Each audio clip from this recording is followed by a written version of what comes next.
Hello everyone, welcome back my channel Charnika's Kitchen and Blog. So আজি আকৌ আপোনালোকৰ ওচৰলৈ এটা নতুন ৰেচিপি ভিডিও লৈ আহিলো। এতিয়া আহকচোন ভিডিওটো আৰম্ভ কৰো। ইয়াৰ বাবে মই আধা কেজি পৰিমাণৰ গাহৰিৰ মাংস লৈছো আৰু তিনিটা পিয়াজ এনে ধৰণে কুটি লৈছো। লগতে দুটুকুৰা আদা আৰু কেইফুটামান নহৰু গুছাই লৈছো। মাংসখিনি মই এতিয়া কেৰাহীত দি দিছো আৰু এইখিনি তেল উলাই নযোৱালৈকে মই ভাজি থাকিম। ইয়াত মই এক্সট্ৰা তেল ব্যৱহাৰ কৰা নাই, আপোনালোকে ইচ্ছা কৰিলে ব্যৱহাৰ কৰিব পাৰে। আৰু এইখিনি মই অলৰেডি বইল কৰি লোৱা আছে। অকনমান হালধি দি পেলে বইল কৰি লৈছো আৰু ইয়াত অকনমান নিমখ দি দিলো আৰু এতিয়া লৰাই দিছো।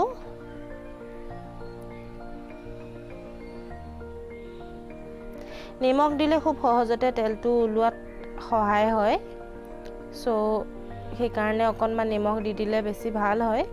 আৰু এতিয়া মই ঢাকন লগাই এইখিনি 5 পৰা 10 মিনিটলৈ সিজিবলৈ দিম। আৰু আনফালে মই আদা নহৰু কেইটুকুৰা মই মিক্সাৰত গ্ৰাইণ্ড কৰি লম। ঢাকনখন উডুঙাই এবাৰ চেক কৰিলো, এয়া চাওক মাংসখিনিৰ পৰা তেল নিগৰিবলৈ আৰম্ভ কৰি দিছে। মই আৰু অলপ সময় ভাজি থাকিম। মাংসখিনি যিমানেই ভাজা যায় সিমানেই ইয়াৰ পৰা তেলটো ওলাই আহে, সো আৰু অলপ সময় মই ঢাকন মাৰি এনে ধৰণে ভাজি থাকিম। আনফালে মই মিক্সাৰত আদা নহৰুখিনি গ্ৰাইণ্ড কৰি লৈছো। আদা নহৰুৰ পেষ্টখিনি মোৰ ৰেডি হৈ গ'ল।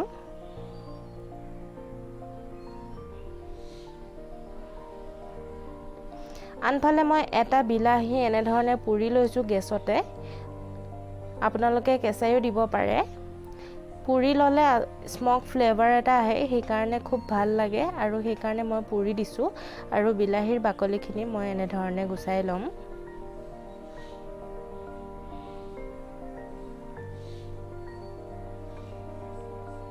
বিলাহীটো আপোনালোকে পুৰোতে মাজতে অকিয়াই ল'বচোন, তেতিয়া বাকলিটো এৰাই আহাত খুব সহজ হয়। বিলাহীটো মোৰ ৰেডি হৈ গ'ল, এইটো পিটিকি ল'ম। আনফালে মই কেৰাহীৰ ঢাকনখন উডুঙাই পুনৰবাৰ এবাৰ লৰাই চাইছো। এয়া দেখিছেনে কিমানখিনি তেল ওলাই আহিছে মাংসৰ পৰা। আৰু এই তেলখিনিতে মই যি কুটি থোৱা পিয়াজখিনি আছিলে সেই পিয়াজখিনি দি দিছো আৰু এই তেলতে মই পিয়াজখিনি ভাজি ল'ম।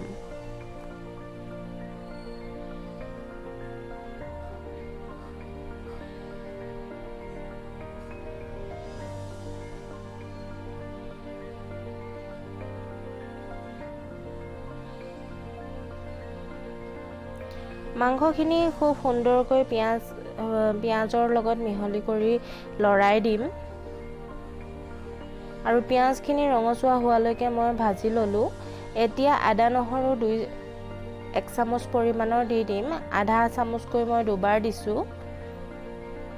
আৰু এইখিনিৰ কেঁচা গোন্ধটো নোযোৱালৈকে মই ভাজি থাকিম। মই এক্সট্ৰা তেল একো ব্যৱহাৰ কৰা নাই, সেইখিনি তেলতে মই যিমানখিনি পাৰো ভাজিবলৈ চেষ্টা কৰিছো। কাৰণ যিহেতু একে মাংসখিনি খুব তেলাল হয়, বেছি তেল ব্যৱহাৰ কৰিলেও খাবলৈ একদম ভাল নালাগে। এতিয়া 1 চামুচ পৰিমাণৰ মই কাশ্মীৰী লাল মিৰ্চ পাউডাৰ দি দিলো। কেৱল কালাৰৰ কাৰণে হয়, ইয়াত কোনো ধৰণৰ জ্বলা নাথাকে, গতিকে কালাৰটো খুব সুন্দৰ উঠে। সেইকাৰণে আপোনালোকে ব্যৱহাৰ কৰিবও পাৰে, নকৰিলেও কথা নাই, একদম অপচনেল হয়। মাংসখিনি ভালদৰে লৰাই দিম।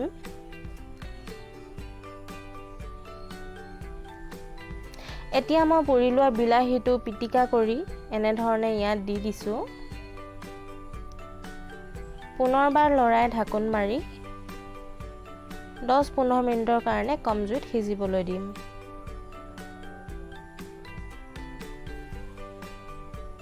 এতিয়া ঢাকনখন দি দিছো আৰু 10 পৰা 15 মিনিটৰ কাৰণে একেবাৰে কম জুইত সিজিবলৈ দিম।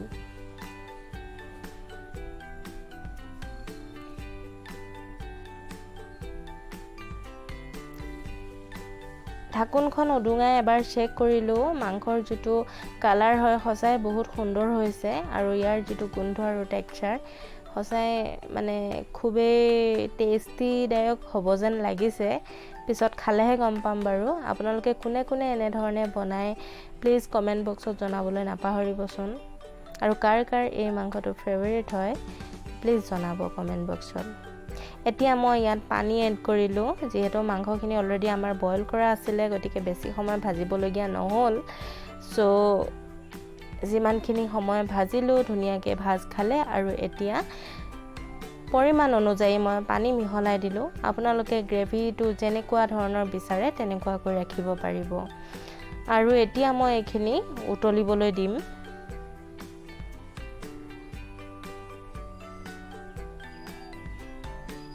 এটা ভোট জলকীয়া আধা কাটি মই ইয়াতে দি দিছোঁ।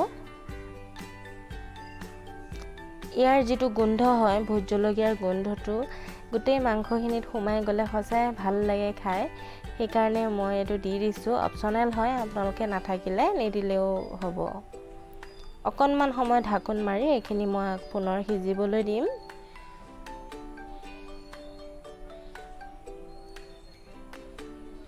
ঢাকোন উদুঙাই এবাৰ চেক কৰি লওঁ, মাংস আমাৰ ৰেডি হৈ গৈছে।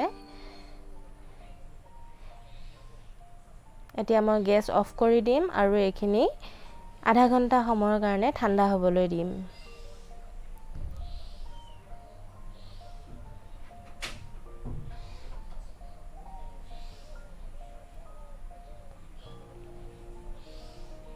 মোৰ মাংসখিনি ৰেডি হৈ গৈছে। এতিয়া মই ভাতৰ লগত, গৰম গৰম ভাতৰ লগত পৰিৱেশন কৰিম। লগতে অকণমান ভোট জলকীয়া, সঁচাই বহুত সুন্দৰ নহয়নে বাৰু?